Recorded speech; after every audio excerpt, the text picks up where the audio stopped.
All right, today I had the pleasure of sitting down with the one and only Kevin Holland. Of course, Kevin's coming back. He was victorious recently against Michael Chiesa. He's returning against Jack Della Maddalena, and he's got a lot of things to say. Okay, this is a fun interview. The man's absolutely hilarious. He's in there like swimwear. It's attractive to be active. You'll see what I mean. Over to you, Kevin Holland. What's up, Kevin? What's going on, brother? I had to find a way to make that thing work. I'm not electronic savvy at all. Oh, that's me and you both, buddy. Anytime I do a live on YouTube, people love it because I just look like an absolute idiot. Where in the world are you right now? I'm in Texas. I just got down to the landlord spot, dropping off some bread for some of the houses. So, yeah. Nice, good man. We were just talking about Garry fighting Neil Magny at the weekend. What were your thoughts on that performance? Obviously, he's doing big things. You know, he's got a big mouth like yourself, likes to talk shit, likes to stir the pot. Got another win. What did you think? Yeah, dude, looked really good. Neil Magny's a very good savage, not savage, but he's a very good, crafty individual. You know, he's been there for a long time. So for Ian to go out there and look as dominant as he did, especially last second change an opponent. Neil likes to grapple. He was able to shut down the grappling exchanges. So I think he answered a lot of questions, looked really good. You know, UFC says they have the blueprint for these guys to be something special when they have the Irish accent. So I think he's on his way, bro. I think it's going to be wonderful. Yeah. Is that somebody, obviously you've got a big fight with Jack Della Maddalena, and we'll talk about that in just a second. Assuming you're victorious against Jack, do you see you guys potentially meeting one day? Because he is getting a lot of hype and attention, as you say. They have a blueprint for guys like that, and I don't think I fit the blueprint. So, yeah. Older guys, not in their prime, no knockout power, no door submissions. Is that what you're saying? Just I don't think I fit the bill when it comes to what Ian Garry has planned. And, props to the guy. I mean, nothing but respect. The dude's 25 and he takes his career very, very serious. When I was 25 years old, I really didn't give two shits about the career. So, props to that guy. You know, when I was 25, I wanted to make it, but really didn't care if I did. He's 25, he's there, and he's taking advantage of it. He's doing great things. But anyway, so are you. Enough about Ian Garry. We're here to talk about you. Congrats, by the way, on that stunning victory over Michael Chiesa. I mean, that was phenomenal. Chiesa is a very good grappler, and you're known for being, having great submissions, but also being a long-rangey striker, and I think a lot of people thought he would push you up against the fence, try and get the takedown, get top position. I mean, man, you were just on form. You were one step ahead the entire time. Talk me through that fight from your perspective. Thank you. I appreciate that. My perspective, we go out, I'm thinking Mike's going to circle really hard, I looked at the video. He actually did circle really hard, but I was doing a good job of using my lead foot as like a pivoting, however you say that thing, just staying in the middle, making sure I could track him down. He'd make one big movement. I'd make one little small movement, still be in front of him. Seemed like the cage just wasn't big enough. Anytime I threw my hands out, I could touch him. He hit me with a little three-piece on the middle of a scramble, another three-piece on the middle of a scramble, and the fight was over. I never felt like I did much. I hit him with an uppercut to the body. He flopped on the ground like if it was an NBA flop. So I was like, what the hell is going on here? But yeah, just like I said in the interview backstage, no disrespect to the man whatsoever. But if your goal was to be a champion and that was your only goal, because people always talk about me because that's not my only goal, then you might want to retire because the game has, it's lapped you and passed you. If you're a wrestler and you can't beat a guy who, quote unquote, can't wrestle, and your game plan is to be a champ, you might want to sit your ass down at home, go back to being an analyst. And I think he's a really good analyst at that. So I think he might want to stick to his other job. I think fighting's past him. See, that made me laugh when I saw you say that. Is there some kind of bad blood between you guys? Because typically when you're done, you say good things about your opponents, how he's great, and you hype them up because, saying what you said, it kind of detracts from their ability a little bit. Or is it just you being brutally honest? There's no malicious intent. You're just like, bro, I don't think you're going to do it. You might want to retire. Yeah, no malicious intent at all. It's like when we have these countdown shows, we have these little shows where we're talking about people and stuff like that. We're saying things. By the way, on that Michael Chiesa one, they brought back some old footage of me. I didn't say some of those things, but it's like he makes mentions of how I act and stuff like that. So it's like if we're being honest about each other. I'm being honest about him. He was being honest about me. My honest opinion is it's time to hang him up, brother. You've been gone for a little while, and these new young bloods gonna come around. If that was Ian Garry in there with him, His leg would have been beat to shit for 3 rounds. You know, Ian Garry doesn't look to finish you. He looks to beat you up for 3 rounds. It would have been a very painful night for that guy. Hang him up, sit down, relax. Sorry to keep banging on about the past, but what did he say about you? Because I never saw that footage. It was just like kind of like basically I'm a prize fighter. I'm a prize fighter. I always hear guys saying I'm a prize fighter. I'm just a fucking guy who loves to fight. I don't know about all this prize this and prize that. I mean, do I like getting paid? I mean, look at the jury. I mean, yeah, let's go. Paid. But I'm not a fucking prize fighter. You know what I mean? It's like I'm not signing up for prizes, but I will take that taco truck. You know. Hey, I saw the taco truck. So what is that? Is that your taco truck? You know, it's like we're working out contract negotiations, and everybody wants something special in their contract. I just want a taco truck. You know. No, hold on. You said I want a taco. You said in the contract, I want a taco truck. It's just little things make me feel good about myself. I want a taco truck. You know. And you got a taco truck. You know. Hold on. Are you fucking with me here? You know, I fuck around a lot, Mike, you know. I'm like, because I saw the video and it's quite the taco truck, I must say. It's very on brand, very Mexican, of course. Yeah. UFC Noche coming up. I'm like, this guy's hilarious. So you're fucking with me, of course you are. Well done. Thank you for making a dick out of me on my own show. You said you like to fight, and you do, right? And you're so calm when you go out there. It seems, am I right in saying this, that like, because you had tremendous success. I think, what was it, five fights in 1 year, you know, but you were known for always talking through your fights and all the rest of it. As you're getting a little bit older, are you taking it a little bit more seriously, or am I wrong there? No, for sure. Definitely taking it a lot more serious. Like, I don't really have a choice. You know, it's like getting older. It's like shit was different back then. Shit's different now. So, you know, life changes. You change with it. You know, it's just how it goes. You know, it's like I don't know what happened. It just happened. I mean, you're still only 30 years old, so still a very bright and long future for you. Thank you. Jack Della Maddalena, there's a guy with a tremendous amount of hype right now. What do you think about him? How do you break this guy down? Ultimately, how do you win the fight? Jack ultimately winning the fight. Just I dance better than he does. So when we get out there and dance, I just think I dance a lot better. My feet are faster, you know, like my arms are longer, and I'm smooth, you know. It's like I've been saying something this past week and a half, you know. It's like I'm like a boat on the ocean, you know what I mean? And when you drive these old school cars up and down these rocky roads around here, it's like being on the ocean. So I'm just floating my old school in and out of there. I think I'm gonna have a good time with Jack, no matter how he chooses to approach the fight, whether it's shooting for takedowns or boxing his ass off. I think I'll be okay. I really like Jack. I love what he brings to the table. I love the way he fights. I love the hands. He's got incredible boxing. But one thing he can't do, and I'm sorry, Jack, if you see this, is talk. He's not much of a talker. He's a man of few words. Will you be exploiting that? Will you be talking a lot of shit? Will you be trying to, you know, make him second guess himself leading up to this one? Yeah, you know, healthy conversation always ends up coming out, but conversation rules the nation, and I always seem to talk. I find the need to say something here and there and everywhere, so it always seems to happen, whether I want to or not. That's just who I am. You know, it's like when I was a young buck, my grandfather used to call me Jabba Jaws, and now I fight for the UFC, and you guys call me Big Mouth. So I just seem to talk a lot. So no matter what, it's going to happen. You know, it's like, and if Jack chooses not to talk back, I'll probably get a little frustrated because I like to have a good conversation. And people love it as well. There's something, I don't know what it is, when you see two fighters and they're fighting, but they're talking to each other as well. The fans love it. The commentators go crazy. Whenever I was fighting, I never did it once because I was so dialed in and I was so, I don't know, nervous, for want of a better word. But for you, it just seems like you're always cool as a cucumber. Yeah.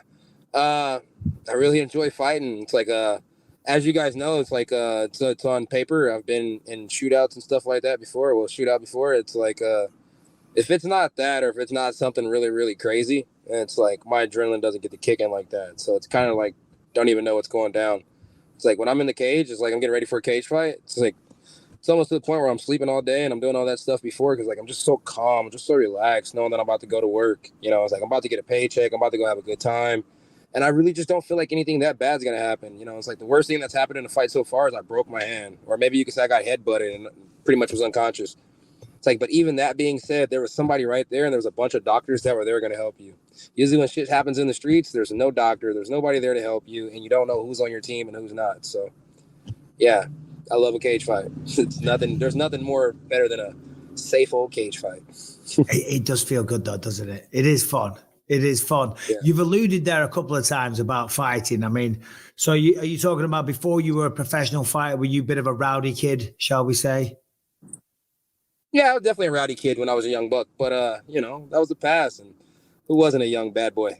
Oh, we all were. We all were. You said there before you broke your hand, you're talking about the Stephen Wonderboy Thompson fight. Talk us through that, because you were fighting essentially one-armed. When did that happen? Round 2? It was kind of early in the fight, right? Round 1, I hit Wonderboy with a shot on top of his forehead, and it rocked him pretty good. And I went to finish up, and when I went to throw like a little lead hook, not a lead hook, but a back hook, I kind of felt it in the right hand, and I was like, damn, I tried to go around the guard with the punch. My hand instantly felt weird. I thought it was just my shoulder going in and out again, but turns out Wonderboy had a harder head than what I thought, and I realized, and my hand was broke. So, and it wasn't a good break. It was one of those big breaks. So, yeah, surgery sucked, and I'm glad I can use it again. For a while, I didn't think I was going to. So, you still got through another 4 rounds with one arm against one of the best strikers we've got in the UFC. It's pretty good. Yeah, and I would do it again. Anytime. I mean, obviously, Wonderboy doesn't want to fight anybody unless they're ranked ahead of him. So hopefully he doesn't retire anytime soon, and he stays slow on activity, and I stay fast on activity, and I can get right there close to a title, and then I can turn around and backtrack and finish beating his fucking ass the way I was supposed to. All love Wonderboy. I love Wonderboy. There you go. Ian Garry turned him down Saturday night. Apparently, what do you think of that? I thought Wonderboy turned it down. Oh, no, sorry. Pardon me. You're absolutely right. Wonderboy turned down Ian Garry. What do you think of that? It makes sense. Wonderboy has fought guys behind him in the ranking for the past 3-4 fights. He wants something above him. I think he was trying to fight Usman. Him and Usman had agreed to fight. I seen that somewhere on Instagram. So it's like, if he has the opportunity to fight Kamaru Usman, why wouldn't he fight the ex-champ? Why wouldn't he once again show that he has everything that it takes to fight the champ? And actually get the fucking belt, It's like Wonderboy's been around for a long time. Like I said, maybe if he takes a loss to Usman and he needs a young blood like that to get back on top, he'll take that fight. But right now, he's beat a lot of young bloods, me being included in that. So he feels like he has the right to fight, somebody ranked above him. Yeah. Give him one shot. Last guy that was going to fight him that was ranked below him missed weight, So yeah, give him a shot. Fuck. So it says in your bio. Or send him to Karate Combat, one or the other. Oh, there we go. That'll be fun. I like Karate Combat. That looks cool as fuck. Is that something you'd like to try? I do. I'd like to do any type of fighting but bare knuckle. You hit me with bare knuckles and I'm going to shoot you. Period. Point blank. What about power slap? Slap me, I'm going to shoot you. Period. Point blank. Like, don't touch me. I'm damn sure not doing that. Yeah. I want to ask you about Kung Fu, right? You're a proud proponent, a proud advocate for Kung Fu, right? Am I correct? Mm-hmm. Yes, sir. So, Kung Fu San too. Yeah. So like, forgive my ignorance, right? Because I was always of the impression that in an octagon, Kung Fu wouldn't be of much use. I'm assuming you have a very, very different opinion, and I'd like you to educate me a little bit. You know what? They say Kung Fu was more of a circular motion, and then they said karate was more of a straight line motion. To be honest with you, striking. But the art that I started off in was Kung Fu. So it's like, I understand what Bunkai means, but I've never been the best at breaking down Bunkai for things besides a striking move or a fight move. So if it's not a fight move and it's some real definition behind history and stuff, I'm not the best person to tell you. Okay. But as far as I was concerned, everybody was Kung Fu fighting, and I'll whoop a motherfucker's ass. That's all you gotta say. That's all you gotta say. Kung Fu fighting, right? Harrington, we've been to Twitter. We've got a few questions for you. Harrington, please pick the good ones. Don't embarrass us here. And again, Kevin, while we wait for Harrington to join us, thank you very much for your time. Is he even here? Thank you, brother. I appreciate it. No, Brian, Harrington, there's 2 guys behind the scenes here. They're really dropping the fucking ball. Boys. So sorry about that. Look at the panic on his face. Look at the panic on his face now. My God. Absolutely terrified. I just kept the superhero waiting, so I'm very sorry about that. So Here's a question. Did they have anyone else in mind other than JDM for September 16th? And why did they do that date instead of the Sydney card? And that is from Alan Cozart. The Sydney card, to be honest with you, they said something to me about the Sydney card as soon as I got done fighting, what was the last guy's name? Chiesa. As soon as I got done fighting Chiesa, they offered me something about the Australia card, and I kind of made it known that I really wasn't trying to do that right away. So I think they still wanted to book Jack. They were looking for other people to fight Jack. I think a couple people turned it down. They asked me if I'd be down to fight Jack. I told them, I already told you, yeah, baby. So they're bringing Jack to Mexico. I originally opted up not to Mexico, to Vegas for, International Hispanic weekend, and my people, I. And, it's like I originally wanted to fight on that day when I seen that Kelvin Gastelum had fell out, my Hispanic brother, Kelvin, and I'm Hispanic brother, Kevin. So I wanted to step in and fight that one against Shavkat. I thought it made sense. Plus, we've been wrestling a lot lately anyways. I was like, fuck, I'm already in wrestling zone. Let's just get another grappler. That didn't plan out. My manager didn't tell me whether I was fighting Shavkat or JDM, so I just kept training. And they said I was getting JDM the same day I was doing a boxing sparring match. So worked out smooth. It's like everything worked out. Was a little part of that you didn't want to do that flight to Sydney and go into Vegas? Obviously, it's way more convenient. Taxes. It's all about taxes, bro. At the end of the day, I'm a businessman. I got to take care of my business. I got to take care of, my family. And, taking care of the family, means not paying too much money in taxes at the end of the year. I pay America well. It's kind of hard to pay anywhere else when it's already so much, so. Yeah. And they bite you in the ass as well. For fighters that don't know, or people that don't know, anytime you fight abroad, you pay the tax. And then for some reason, you get another bill, like a couple of years later, where they figured out another way to fuck you up the ass. Yeah, and then you get home and you got to pay taxes at home as well. Oh, no, I know. I mean, to be fair, they do have what is it called? An agreement where whatever taxes you pay in Australia will come off your taxes here. But every time, I always get a little shock surprise, like a couple of years later. Yeah, there's another X amount owed. Harrington, what else we got, bud? So Scott McCoy wants to know, you're taking this fight with JDM at 170. Is 185 still in the future for you? And what was the thing that drove you to say that? Dude, I always want to fight at 85. To be honest with you, I don't want to fucking fight at 170 anymore because there's not a BMF belt at 170 anymore. So, but Sean Shelby let me know he likes me at 170, and I'm not going to argue with Sean, and I'm not going to argue with Mick. So at the end of the day, whatever they need and whatever they want, that's what I'm here for. They know I can fight at 170, so I'll be here at 170. If somebody ever falls out, catch a cramp, you know what I'm saying? Vaginal muscles start to tear and some shit like that, and they need me at 85, I'm in there like swimwear, and I don't care who it is at 85. From the very, very top dog to the very, very bottom dog, I'll fight anybody at 85, whether it's on a 2-day notice or a 3-day notice. I don't really care. I can be sitting at home and get off the couch and fight somebody at 85. They're all I'm in the like swimwear. I like that. That's good. Yeah. That's good. I don't know what it means, but still, how hard is that? When you get out of the pool and you got some swimwear on, they're all up your ass, they're all on your knees. You know what I mean? I get it. That's it. How hard is that weight cut to 170? Does it suck? I mean, is it just awful or is it not too bad? All right, so like between me and you, right? Even though it's on the podcast and everybody's gonna find out, between me and you, I only walk around at 192 to 190 pounds. If I'm stressed out and life's bad, I'm probably like 188. You get what I'm saying? So I think I can make 55 if I really wanted to. I just don't really want to. I'd rather fight big guys than little guys. I would never want to be considered a weight bully. 170. So it's up to you to tell me whether you think it's hard or not. But I like my opponents to continue to think that for some reason 170 is very, very hard for me to get to. Like I'm dying.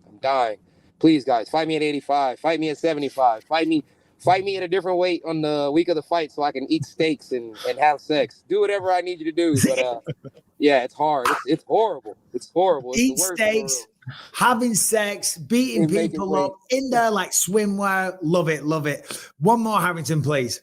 All right, James Liston. This is a pretty simple one. What is your dream matchup and fight? Dream matchup and fight. Dream matchup and fight. It was, you know what? It was really honestly Anderson Silva. It's like Anderson Silva was the dream matchup and fight. Travis Litter is like a father to me. Like when I say like a father to me, I mean he's really like a father to me. He was there when a lot of people didn't want to be there for me. And Anderson Silva was one of those big losses that he had that everybody known him for.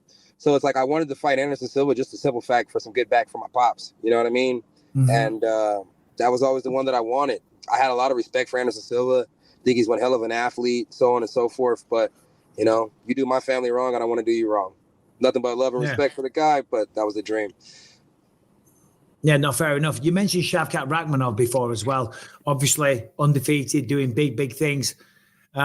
Is that something you see? It's not a dream matchup. And honestly, it's a matchup that nobody really wants to do. Yeah. But those matchups that nobody wants to do, I'm always game for. I hate to see somebody come here like, this is their career. This is what they want to do. This is how they're going to make money. And then they can't make money because everybody's a fucking meow, you know what I mean? And they don't want to fight. You know what I mean? It's like, everybody has to get paid. If I got to be the warrior that steps up and fights the guy that nobody else wants to fight, fuck it, so be it. I'll fight him. I don't give a fuck, you know? Yeah, and people remember that shit. I mean, I know they want to protect their records and all the rest of it because they want to get a title fight, but having that attitude, I mean, fans see that, you feel proud of yourself, the UFC recognize it. I mean, you're saying you're getting paid. I mean, I'm assuming you're pretty happy with the way things are going in your UFC career, the compensation you're getting and things like that, because the UFC recognize guys like that, guys that they can depend on to maybe jump in last minute or whatever, and that someone's that dependable, you know, it pays off in the end. Yeah, it does. I mean, hey, man, active is attractive. That's what I always say. And oh, God. So you got to stay after it, you know? Active is attractive. In there like swimwear, you got the lines. Now it's time to go. My man, Kevin, always a pleasure, brother. Looking forward to the fight with Jack Della Maddalena. Take care. Hey, kick some ass. You going to be there? UFC Noche. No, I don't think so. Come on, bro. Tell him you 2% Spanish. You got to be there. 2% Spanish. I know. I got to get myself a taco truck. And I owe you an appearance on your podcast. You still doing the podcast? Yeah, we still got the podcast, man. We would love to get you on there. Hey, bro. Hey. Anytime. I'm serious. Anytime. You've been on here like 2 or 3 times now, so it's overdue. It's overdue. Just shoot me a message and we'll make it happen. I got you, brother. Appreciate you. My man, Kevin. All the best, buddy. Take care, and talk to you soon.